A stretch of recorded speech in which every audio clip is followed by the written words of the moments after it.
This is Discovery, a program where you can discover the meaning and the message of the Bible.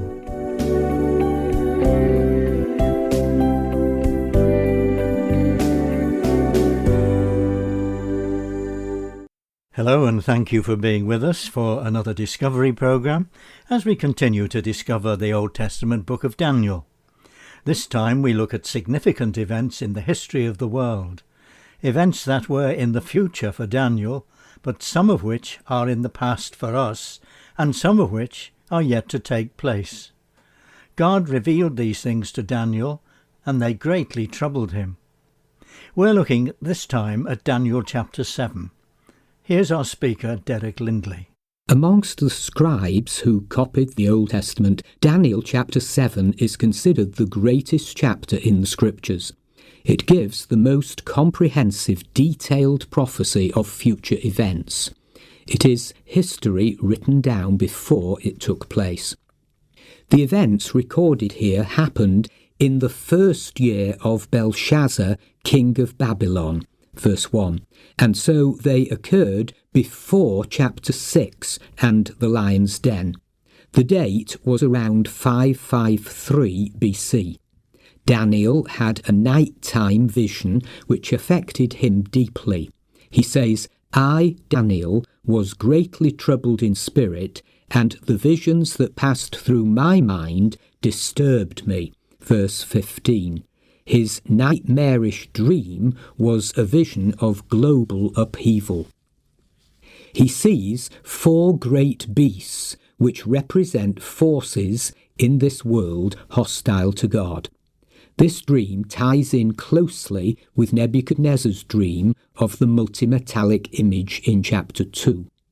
The 4 beasts are a lion with eagle's wings torn off, a bear raised up on one side, a leopard with 4 wings and 4 heads, and a composite beast with 10 horns. These 4 great beasts came up out of the churning sea. This is a metaphor for the turbulent and tumultuous sea of human life. The lion with wings of an eagle represented Nebuchadnezzar and Babylon. "I watched until its wings were torn off," verse 4. This is a reference to Nebuchadnezzar's mental lapse and loss of identity. His restoration is alluded to in the rest of verse 4. It was lifted from the ground so that it stood on 2 feet like a man, and the heart of a man was given to it. The second beast looked like a bear. It was raised up on one of its sides. This represents the Medo-Persian Empire. Persia came to dominate Media and absorb the Medes into their culture. It had 3 ribs in its mouth between its teeth, verse 5.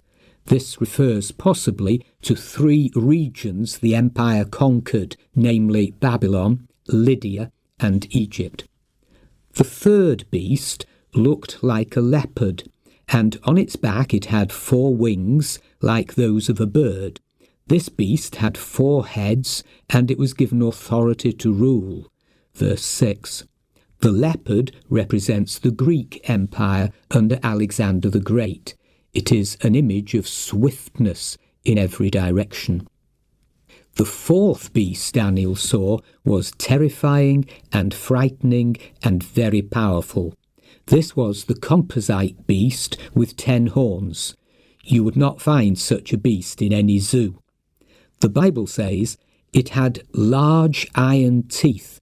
It crushed and devoured its victims and trampled underfoot whatever was left. Verse 7. It represents the iron heel of the Roman Empire on the neck of the world for 1 millennium. 10 horns grow out of the head of the 4th beast, and they, according to Michael Youssef, represent later kingdoms that emerge out of the chaos of the fall of the Roman Empire. Daniel chapter 7 verse 8 introduces us to a little horn, which is a cryptic reference to the Antichrist, which figures in Revelation. The verse reads, "While I was thinking about the horns," these are the 10 horns on the scary composite beast, "there before me was another horn, a little one, which came up among them, and 3 of the first horns were uprooted before it. This horn had eyes like the eyes of a man, and a mouth that spoke boastfully." This is explained more fully in Revelation chapter 13.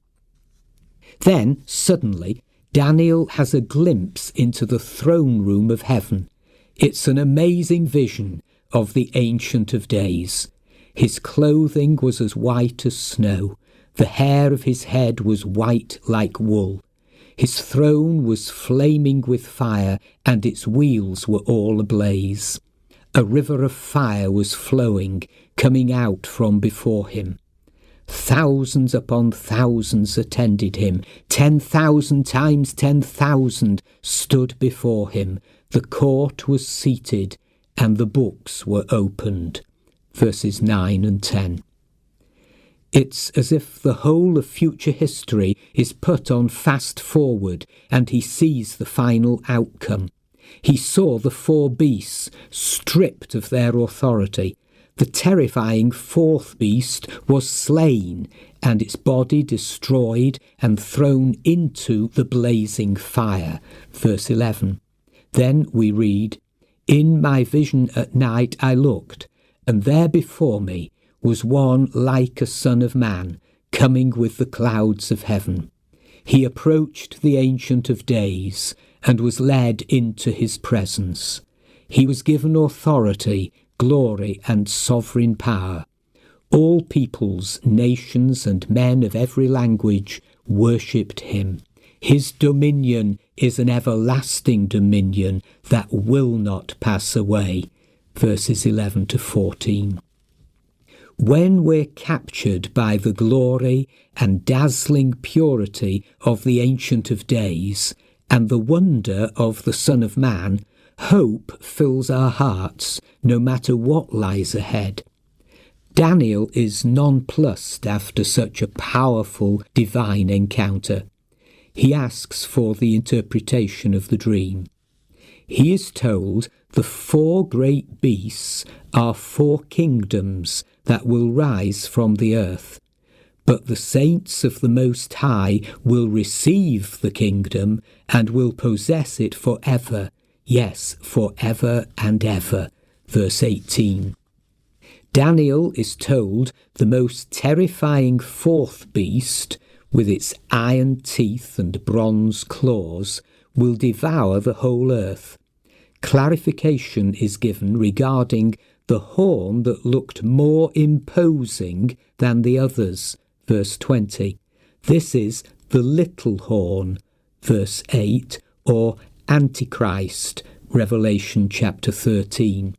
He will speak against the Most High and oppress his saints and try to change the set times and laws.